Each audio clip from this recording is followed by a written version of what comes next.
Yolanda, tell us a little bit. I take it. uh, Tell me something about Whitney. When you think about Whitney, what do you think of her? First, I think of that 300,000 watt smile, the smile I remember. I think of a person who had a heart of gold, who is still giving even as she's gone on. I think of the music. I think of her legacy. That's what I think of when I think of Whitney. Let me ask you this, and please pardon my ignorance on this point. Oh, no problem. Did you have any kind of professional relationship with her? Did you, what kind of, had you met her? I really don't know if you knew her. Fill Yes, me in. all of the above. I met her when we were teenagers in New York, and of course, she was more famous at that time than I was. I was at a Stellar Awards, a gospel show, and I was just in awe. I'm like, oh my God, she's so wonderful. She's so sweet. Oh man, we kind of look alike. And so we hit it off, and she was closer to BB and Cece because they traveled a lot together. They knew one another for years and years.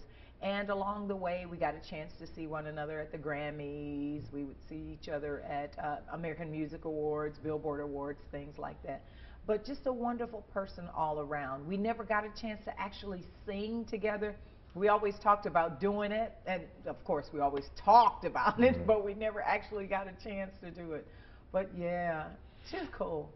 You mentioned something there, and let me touch on 2 points. First of all, you talk about doing a duet together, Yes. because I often, I was thinking, quite often you get like Elvis and Yes. Linda Ronstadt and Mhm.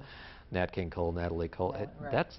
Is that something ever crossed your mind, the possibility of doing a posthumous duet, so to speak? Nah, I think I'll leave that for, again, B.B. Winans or Kim Burrell, Hmm. because they had that closer bond musically with her, because they all got a chance to sing with her. I didn't, and Hmm. I wouldn't want to do it without Bobby Christina's permission or Mama Sissy's Yeah. permission. Yeah. I just hadn't thought about it, but that's Yeah. a great idea, I though. yeah. Thanks, Now, bud. hey, there you go. No royalties necessary. Okay.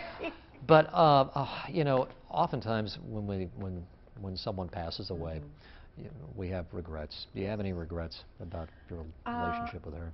the only regret that I have is that I didn't get a chance to really talk to her before the Grammys. I was scheduled to go to the Grammys that Sunday. Didn't get a chance to go. Of course, she passed that Saturday. So that's the only regret that I would have, that I didn't get a chance to touch bases with her that week. Yeah. Hmm. When I think about the two of you, you guys, it just seems to me that you have so much in common. A lot in common. Talk about that. Grew up in the church. We both did. Mhm. She was stuck in the middle of two brothers, but I'm the oldest of six, and but we had that take charge attitude about everything. She was the belle of the ball, the life of the party, and she never met a stranger, and she was very, very sweet. A lot of people, think of diva. Oh, she demands this, she demands that.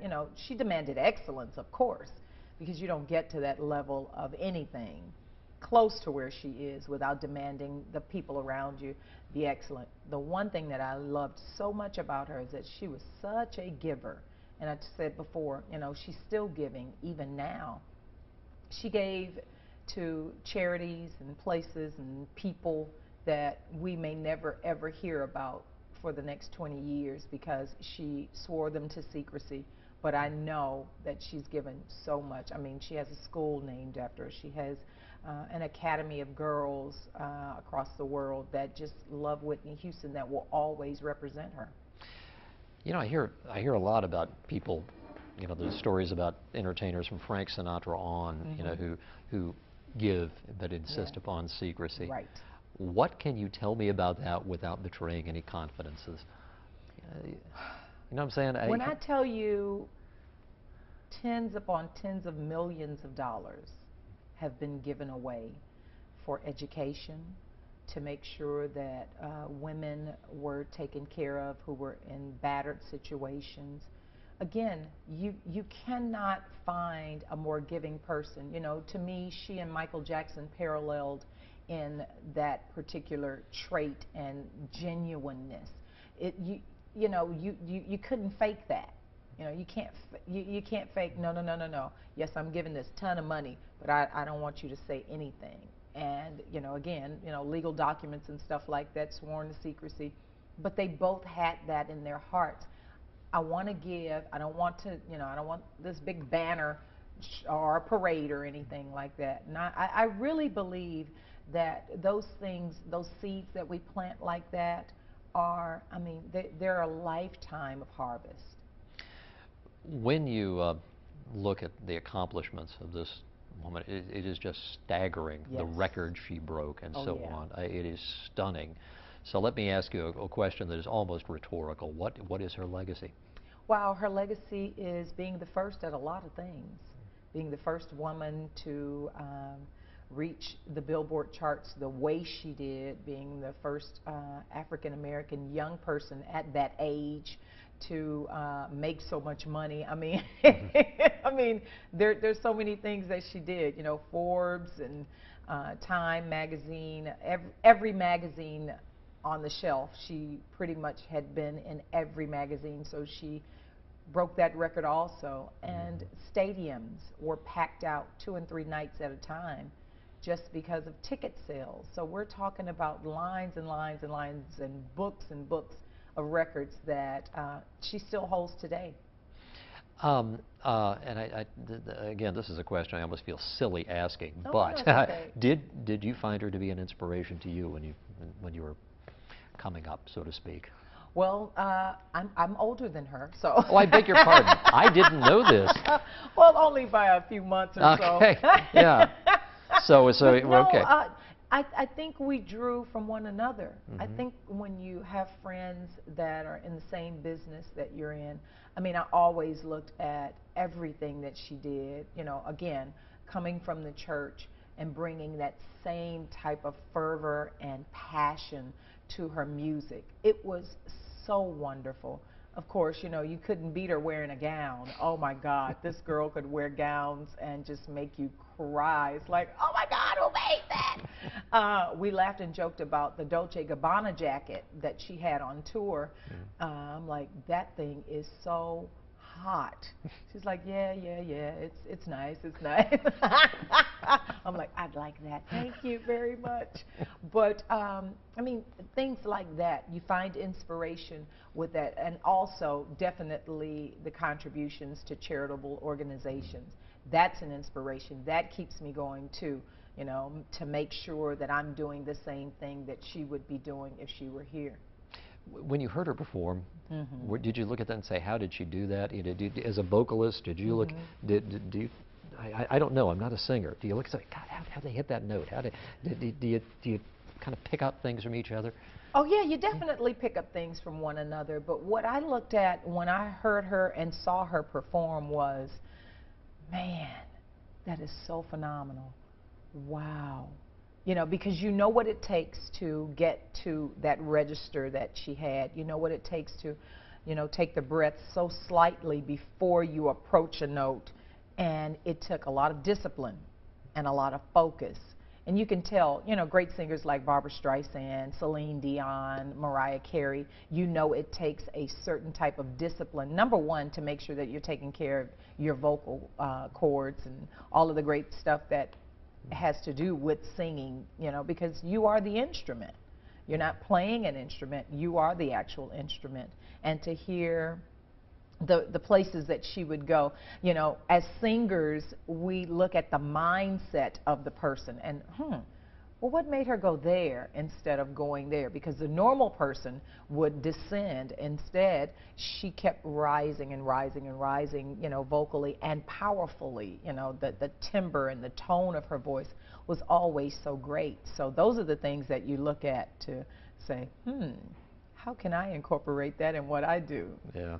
Well, that's all my questions. Anything else you want to say about her while we got you all lit up and looking so good?